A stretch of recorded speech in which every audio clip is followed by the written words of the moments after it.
Reka ngushimire wowe ukomeje kubana nanjye ni jyewe Nkiko ugarutse nagira ngo uyu munsi tuganire mu by'ukuri kuri uburyo responsibility zigendana n'igihe no kugira ngo mburire generation ikiri the young generation na surtout abageze muri bino bihugu bya west uburyo responsibility zigendana n'igihe.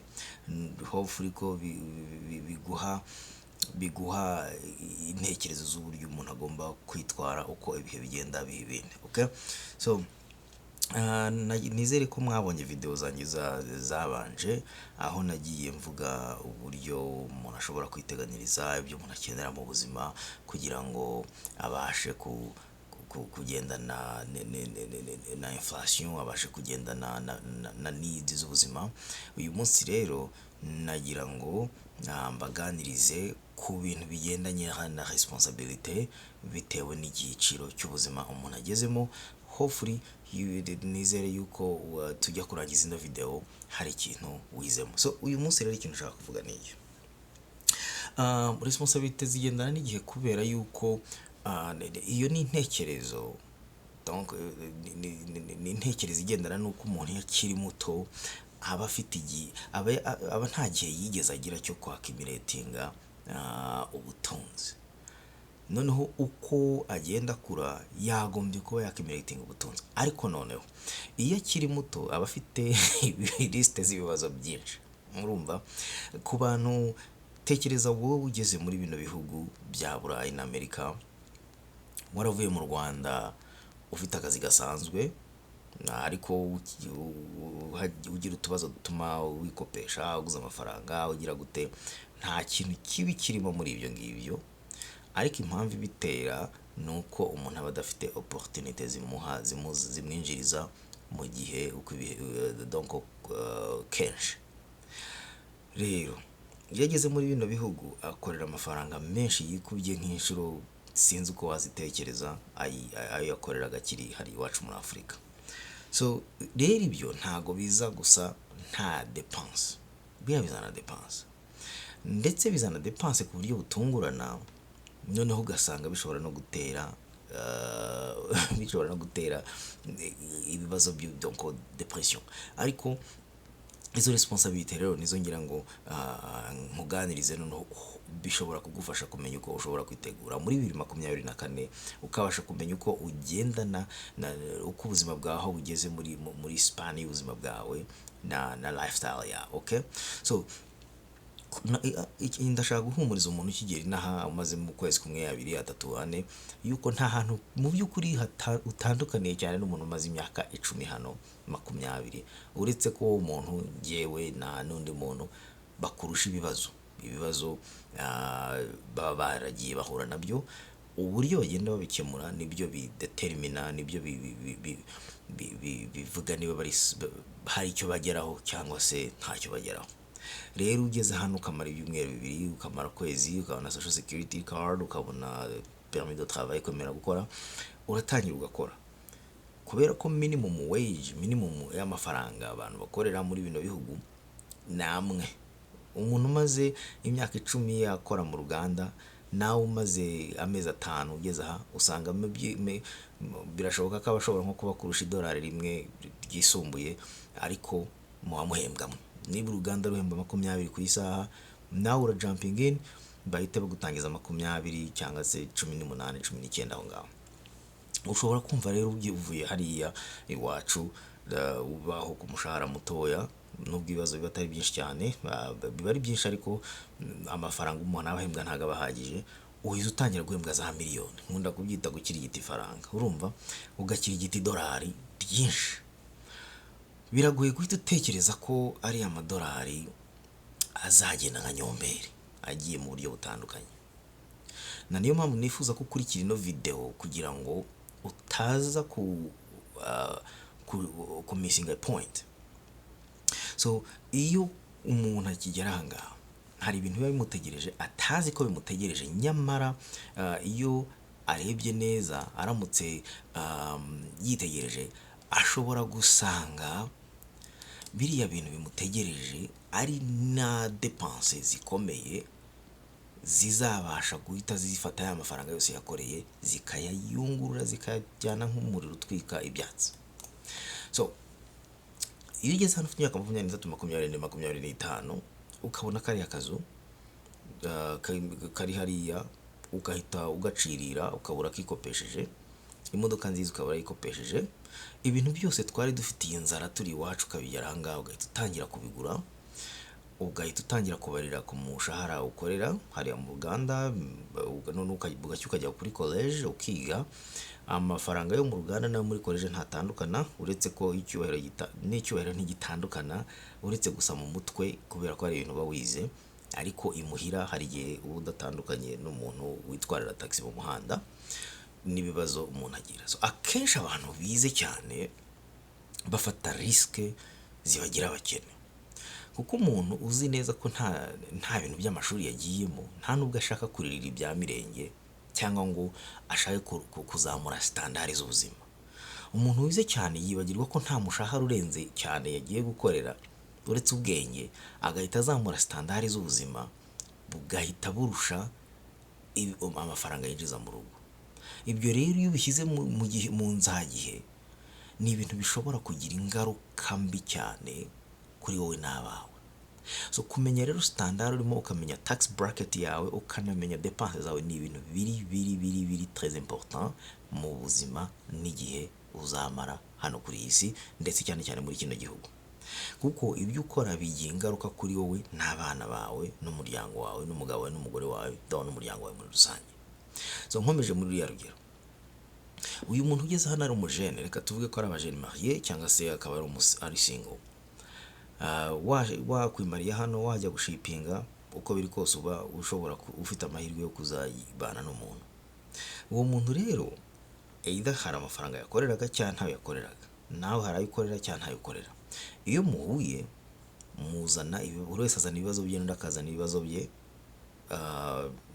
Iyo mugize amahirwe mwiga mugira financial advisor ubafasha kubimanaginga, ariko iyo abantu bakiri bato chance zo kugira ngo bagire financial advisors ziri hasi cyane. So niyo mpamvu ngushishikariza kushaka financial advisor kugira ngo abashe kugufasha adashyizemo amarangamutima, kuko iyo hajemo amarangamutima utangira kugira ngo uri kugira ngo niyime, ugatangira ngo kwihereza maze ukamariramo koko. So iyo bari abantu bahuye muguze inzu, wakoreraga 2,000 reka tuvuge, ngiye gufata urugero 2,000 mu kwezi, umugabo cyangwa umugore vice versa, ni 4,000 mu mbumbe, mugeze imuhira, ubwo ni after tax, mufite inzu mwishyura 1,800, ni inzu nziza cyane. Iyo mutekereje mwembi buri wese akora, ntago mutekereza yuko hari igihe mwembi muzaba mudakora, mutekereza nyine dans le présent. Hani sheri shushu, dufate n'iki, tugure n'iki, tugure na kino, tugure na kiriya, that's okay, ariko ntago mubona risque zizavamo ubutaha. So niba rero mufashe inzu, mufashe imodoka, mufashe ama credit card yo kujya musanisha inzu, kugura amamashini, kugura furnitures, ibintu byose mugasanga noneho buri wese hari ibibazo yazanye mu buzima bwe. Ntago ndi mu kwigisha ibya mariage, mu mbabarire, igihe ndi gukora analize z'amafaranga yinjiye mu rugo. Muri bya 1,800 cyishyuye inzu, muri 2,200 byasigaye harimo kugura ibiryo n'iki, hagasigara 600. Murakeye mugize abana, umwana wa mbere araje, umwana wa kabiri araje, umugisha uraje, mutangiye noneho kuvuga muti ntago dushobora kuba muri appartement, tugomba kame mu guhindura mukajya mu yindi nzu. So iyo mugiye mu yindi nzu muzamuye liabilities, muzamuye obligation mufite z'abandi bantu ku bandi bantu. So ntatinze mu magambo, ibyo byose ntago income yanyu ntiyahindutse, ariko dépense muri kugenda muzizamura. Ibyo rero nibyo twise iyo umuntu akiri mutoya responsabilité ze ziba ziri hejuru. Ufite imyenda myinshi, ufite abana, ufite college debt, kuko iyo utabonye scholarship ya leta hano irakwishyuza, urayishyura. Hano urayeho numva ngo mwigira ubuntu, ariko muri Amerika leta irakwishyuza.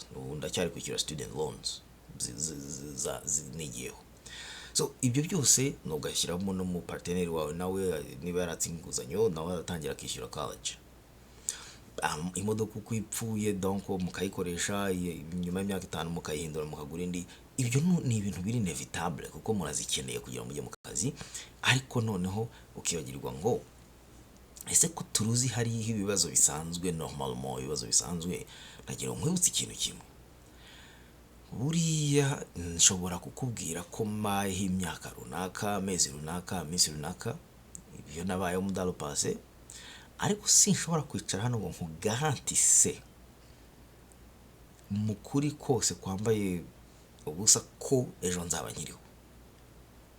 Kubera iyo mpamvu rero twibagirwa ko iyo tukiri batoya twambaye umubiri ko dushobora kuwubura. Imana yawuguhaye ko ishobora ukitaba Imana. Ese birashoboka ko ujya wibaza uti ko twakimiratinga zino responsibility, ko nduzi tubaho paycheck par paycheck, donc umuntu agenda azengurutswe n'amadepense turi babiri. Umunsi umwe yavuyemo muri twebwe bizagenda bite? That would be devastating, right? Bizaba ari igikuba, kuko ya income y'4,000 wagiraga, umuntu umwe ntazaba ari oblige yo kuyizana kugira ngo ikomeze ya standard mwagiyeho.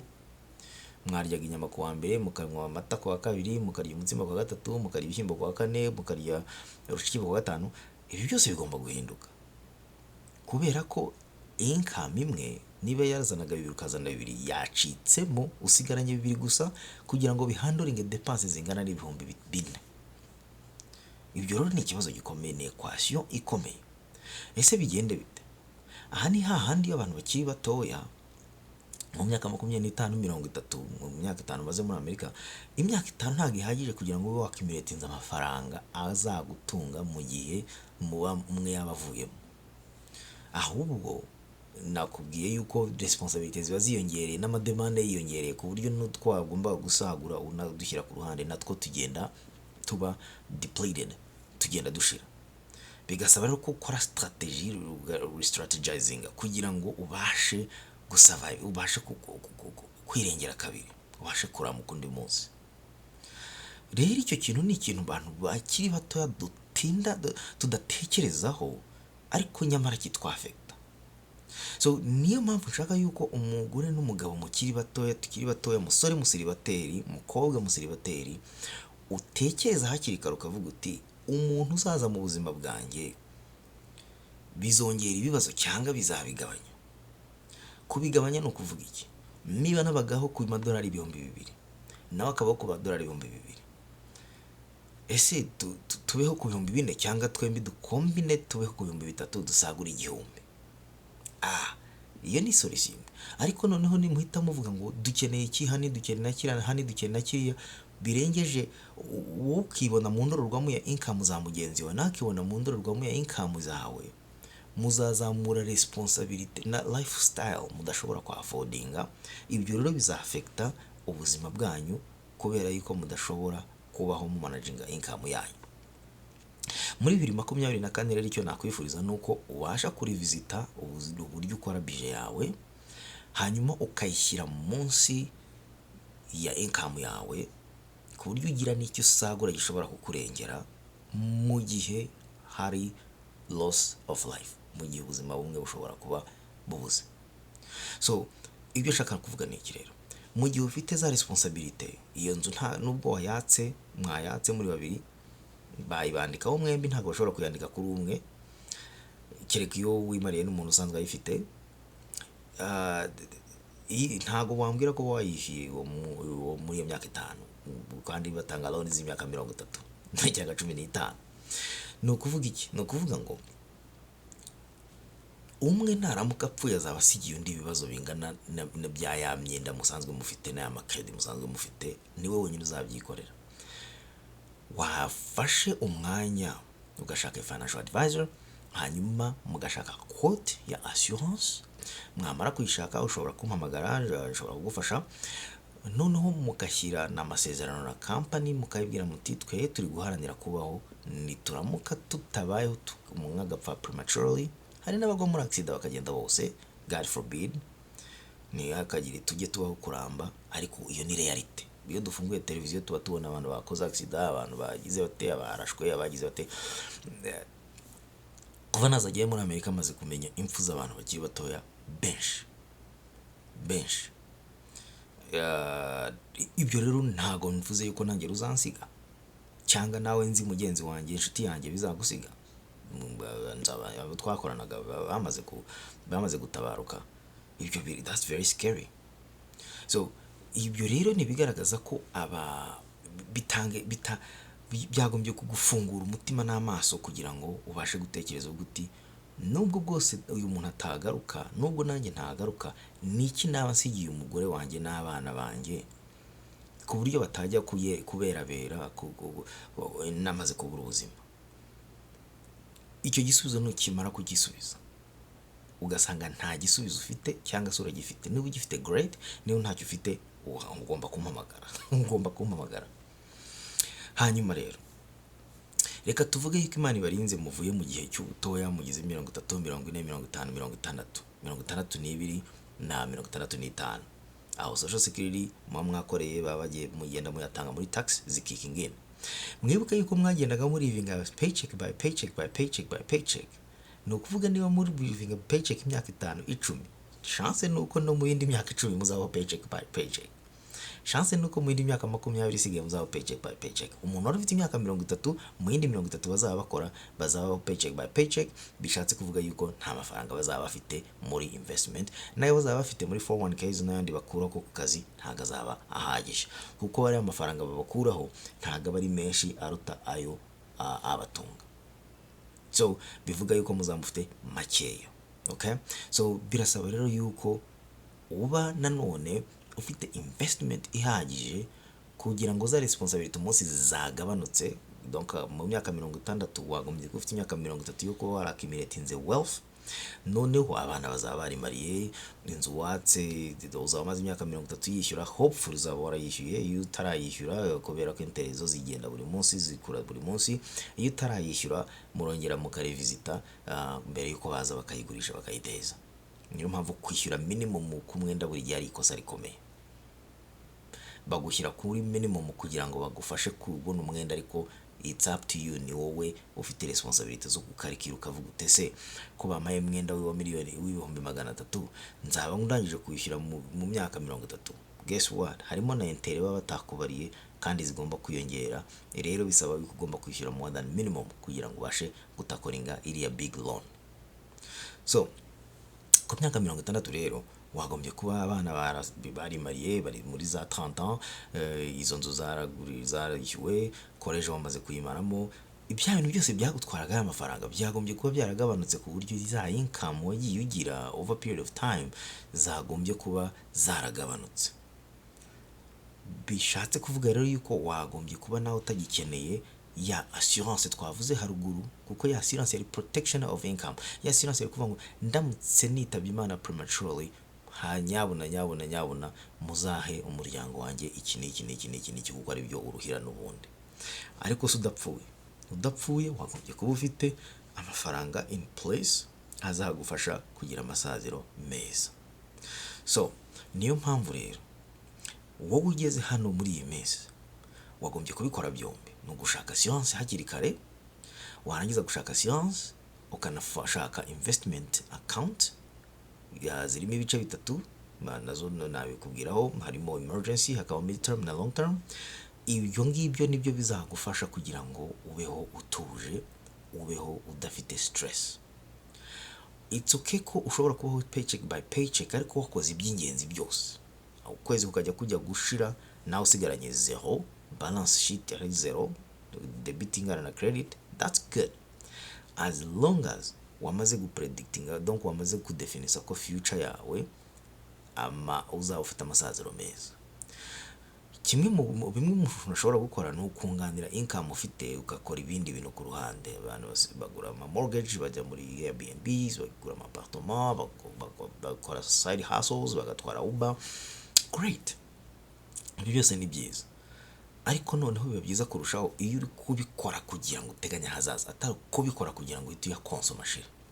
ntacyo bitwaye nabyo kubera ko uburamira amagara y'uwo munsi, ariko nanone ntabwo uba ukemuye ikibazo cy'ahazaza. So rero muri 2024 ndakwifuriza yuko wabasha kuridefinisa ubuzima bwawe n'abawe, ukabasha kugira you buy term insurance and you invest the difference, kugira ngo nitugera mu zabukuru twese tuzabe kubaho mu buzima bwiza kandi tutanduranyije cyane. Wenda iyo ni terminology hari benda yandagaye, donc mu buzima buzira umuze. Ndagushimiye rero, nizere yuko ino video ikugiriye akamaro. Niba itakugiriye akamaro nabwo wabimbwira muri commentaire ukavuga uti Ben ahangaha dupfunyikiye amazi, ariko niba ikugiriye akamaro please also nabwo ubimenyeshe, umimbwire muri commentaire. Niba ufite ikibazo ukeneye contact zanjye wanyandikira, email iri muri description, hanyuma tukabasha kuvugana. Ngira license muri states nyinshi, nanjye kuvuga ngo zose nibuka ko nagiriye muri Hawaii, Honolulu na Alaska, ntabwo nkorera yuko hari MP détaché muri state, ariko izindi zose nshobora kugufasha. Okay, ntabwo naje hano nje kwiyamamaza, nge naje hano nje kukugira inama, ariko kugira ngo ube partie de la solution. Niba wibaza uti none si ibyo bintu nabikorera hehe, again hari abantu benshi bo kugufasha. Icyo ntashobora kugufasha nakubonera umuntu ushobora kugikora akagufasha, nuko twese tugatezanya imbere. So ndabashimiye rero, Imana ibahe umugisha, umwaka mushya muhire kuri mwebwe n'imiryango yanyu. Abakiriya banjye thumbs up, good job. Turakomeza tugende, umwaka uri imbere ni mwiza, inflation iri kuturya, ariko tugomba natwe kuyataka tukinvestinga even more. Imana rero ibarinde. Ciao ciao, na ejo na hakagaruka, murakoze.